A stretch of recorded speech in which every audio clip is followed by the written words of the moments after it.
what you got.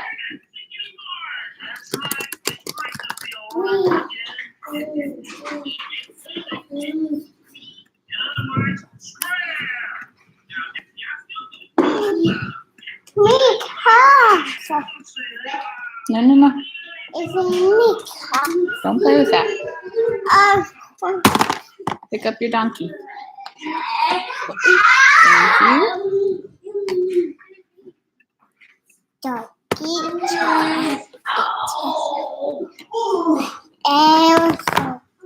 Uh-huh. You got a donkey and a reindeer. Oh no!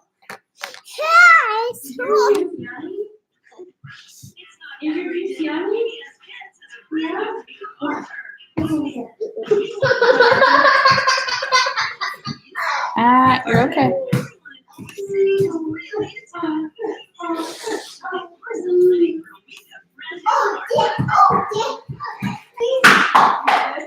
Easy, Winter.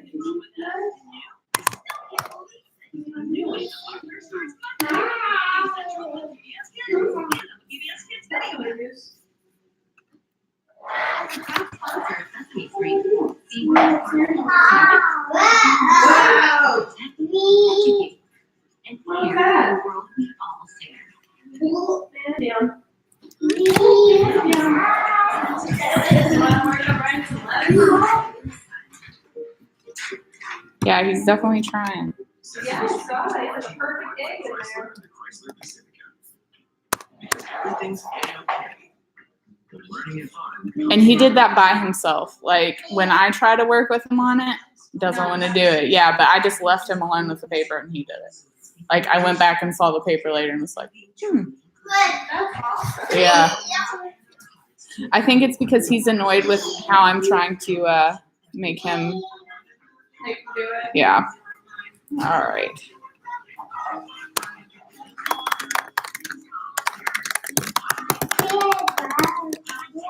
You can read it upstairs. It's like a really short story. It's not even like it's not like it's like a bunch of little chapters. Reason Why I Jump. No. Have you read that? No. It's told from what is this? Thanks. All right, we'll take it upstairs. It's like told from the perspective of a 13-year-old boy with autism. Uh-huh. That is actually, I think he's Japanese, so they like translated it. But it's a really cute book. It's super short, but it's like I want to say like 20 or 30, just like Little quick little stories. tiny quips. Yeah, little like chapters, like a page and a half almost. Oh, wow. Where he like explains things from like his perspective on like questions that people ask. That's like, really cool. Like why do you? It's like why do you laugh in the middle of the night or something like that? Or, Yeah. like why? There's like a bunch of cute little explanations and also like realistic, like very real explanations. And anyway, I can bring it for you. Yeah, if you'd like. So I thought I it would was love really to cute. look That at was that. like one of the things that I don't know Yeah, if I took a remember picture and you sent it to you. page. Yeah, I that's thought cool. it was super adorable. I like that. What do you want, baby? Okay, hang Oh, on. the TV.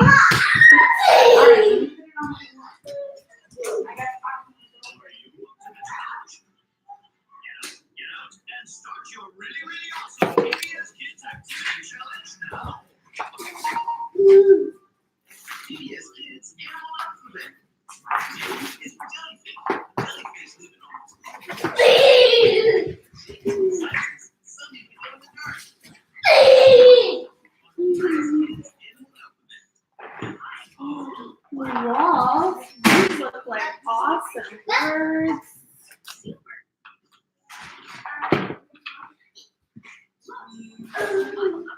Oh, how did the evaluation go? We canceled. I'll have to tell you about it. Okay. It was a whole disaster. Let me talk to my. No worries. I'm going to talk to my 12th graders real fast. All right. Hey, guys. Sorry I'm running late today, but it's really quick. What I'm going to tell you, you need to get prepped for this in-class essay tomorrow if you have to do it. By the end of the day today, I'm going to have your SA2s graded. And if you had done those first and second in-class essays and you got a grade on them that you're happy with, you're done. You don't need to do this one. Okay. So keep an eye out on those first two. And like I said, if you got good grades on those first two, you're done. You're good to go. The only thing I wanted to talk to you about with Oh Me, Oh Life, you had the poem analysis questions, and that should help you guys kind of understand the poem in general. And I know that the internet has been crazy, so if you've not been able to do that in a Google Doc, that's fine. If you would just take a picture of your paper with your questions that you've answered and email that to me, I'm going to give you guys all a classwork grade for that, and that will just be like an extra bump on the classwork grades if you guys are needing that. And then for those of you who did go ahead and go on and do that first poem from earlier in the week, I'm just going to make that as an extra credit thing. So if you did the Herrick to the versions to make much of time, and you did those questions and shared that with me, I'm going to make that extra credit on something somewhere that you need extra credit. Any questions about that stuff before we talk about Oh Me, Oh Life real fast? Because I know you don't have a lot of time. Are we good?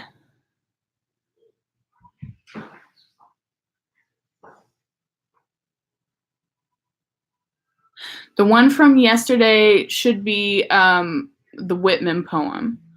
The Whitman poem about Oh Me, Oh Life, that's the one that I want to have for an extra or for a regular credit grade. Oh Me, Oh Life, that's going to be a regular classwork grade. And then the Herrick poem, which is To the Virgins to Make Much of Time, that's going to be an extra credit assignment. If you still want to do the Herrick poem as extra credit, you could do those questions in the Google Doc anytime by Friday, Friday after class. So if you're one of the folks that doesn't need to make up anything on Friday or Monday, but you're going to be in class anyway and you would like to do that as extra credit, that's available. Does that sound good? And actually, I'll make that worth your while with extra credit, and I will make that like 5 points on an essay grade. So that will actually help you out. All right, so that aside, what I want you guys to look at when you look at Oh Me, Oh Life and the question that you're going to have to answer in class tomorrow, this is a short poem, but the tone of the poem drastically changes between that first stanza and then the couplet at the end.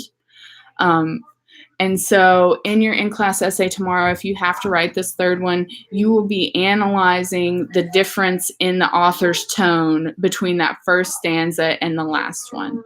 So if you had to describe Whitman's attitude towards people and life in general in the beginning of this poem, how would you describe it? Like, what would you say that Whitman is feeling about people and life in general at the beginning of the poem?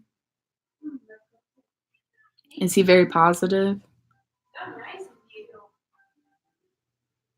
No. Yeah. Is he great? Gracie was right on that. No. If anything, he's really miserable and disappointed.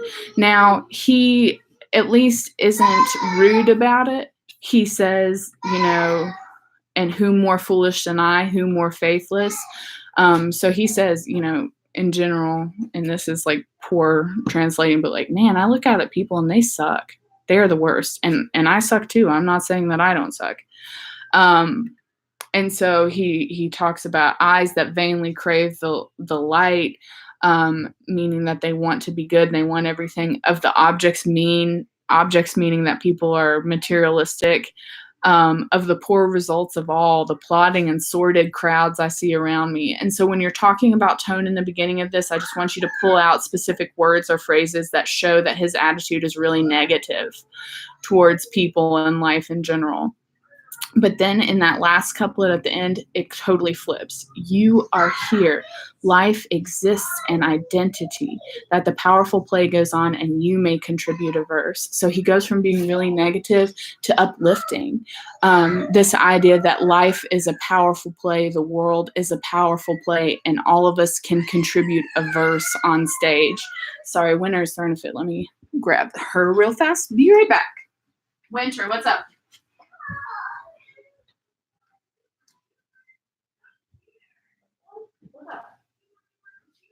You want to come talk to me, my students? It's hectic today. You gonna sit with me? My phone. Your phone? Okay. You can hold your phone while we talk. So, in the end, you can pull out, especially that idea that the powerful play, It's which a is a book. metaphor. It's not broke. The idea that the powerful play is the world in general, and that all of us have a verse to contribute to that powerful play is really empowering, because that means no matter who you are, you play a role on the great play of this world, and you have a verse to contribute. You're going to do something to contribute to this world. And so that's really empowering to anybody who reads it, even though you might look around in general and think, wow, life sucks, but I have a chance. And that's why I wanted you guys to read this poem last, because I think it kind of leaves us with like an uplifting idea. You guys are getting ready to graduate and the powerful play is going on, and now you get to graduate and go out there and contribute your verse. Are you guys with me? Does this make sense? And if you need to write about the changing tone, does that work for you? Cool. Okay. I'm getting lots of yeses. All right, cool. How many of you guys think that you have already done those first two essays? Sorry. How does he transition in tone? He really doesn't. It's kind of abrupt, right? The only thing that he transitions those two moods with, I would say, is the space. The space between that stanza and the couplet, that little bit of space before answer, that space tells the reader that there's going to be a change. And even though he dedicates a lot more text to the idea of things being negative, I think the couplet, the two lines at the end, are powerful enough that it makes up for all the negativity in that first stanza. And that should work. Any other questions about this? My question was, how many of you guys already did the first two essays and you're pretty sure you won't even have to do this one? What's wrong, baby? Okay, cool. A couple of you have. Yeah. Sorry, Sierra, you might have missed that earlier. I said those second essays are going to be graded by tonight. No! Because as you can see, I have multiple little people. If you want to, yes, if you're not happy with one of the grades from your first two essays, you can definitely just go ahead and, yeah, she's the worst. Yeah, you're not doing that well with it. If you want to redo, or if you want to write this third one to replace that grade, that's fine. That's up to you. If I was on the line between an A and a B overall in the class, and I knew that doing this third one and getting a shot at an A was worth it, I would do it. But if you're a person that's like, I did mine too and I got it, I'm good.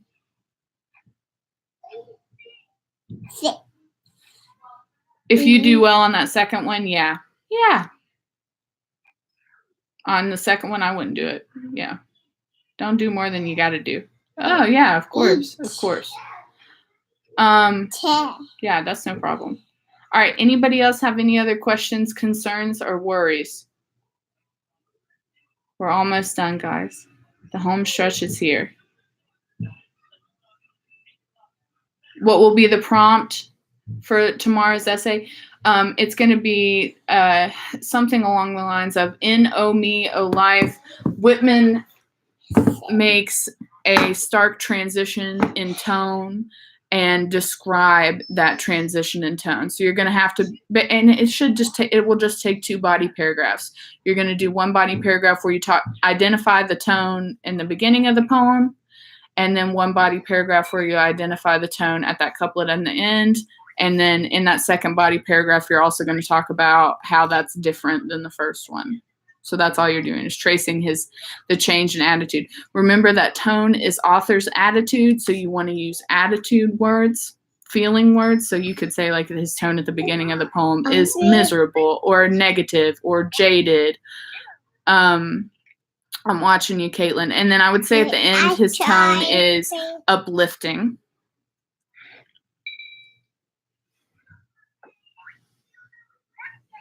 The research paper? She is. Ferguson is in charge of all the research paper, second attempts, and I'm doing all the in-class essays. Yeah. And I can read your tone with those multiple T's is sarcastic. I try.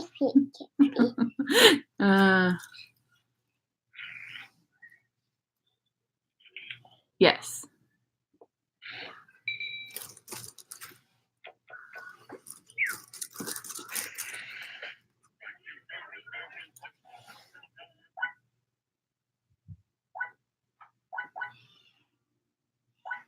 It's a book.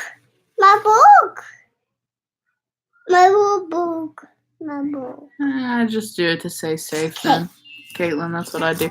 Hannah, on the research paper, I had a section who asked who benefits from the problem. Somebody always benefits from a problem. And it's horrible to think about that, but like even if your problem is something terrible like sex trafficking and you think like nobody benefits from that, like people benefit from that because they make money from it, and it's horrible, but it's true.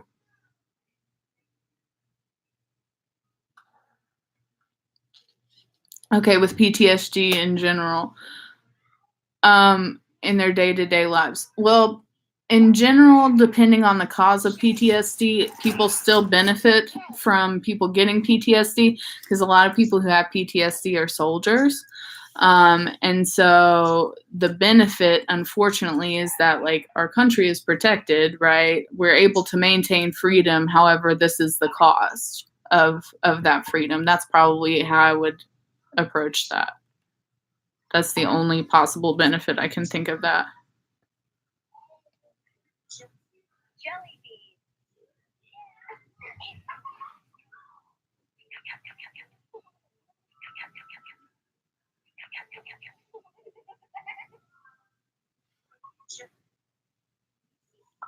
Yeah, they could be benefiting by overcoming the trauma, or they've learned some life lessons that resulted in this trauma, maybe. I wouldn't develop that part of my essay a lot. I would just acknowledge it in a couple sentences and then keep going. I wouldn't write a big paragraph about it. Yeah, no problem. All right, anybody else? Huh? Winter says happy Halloween.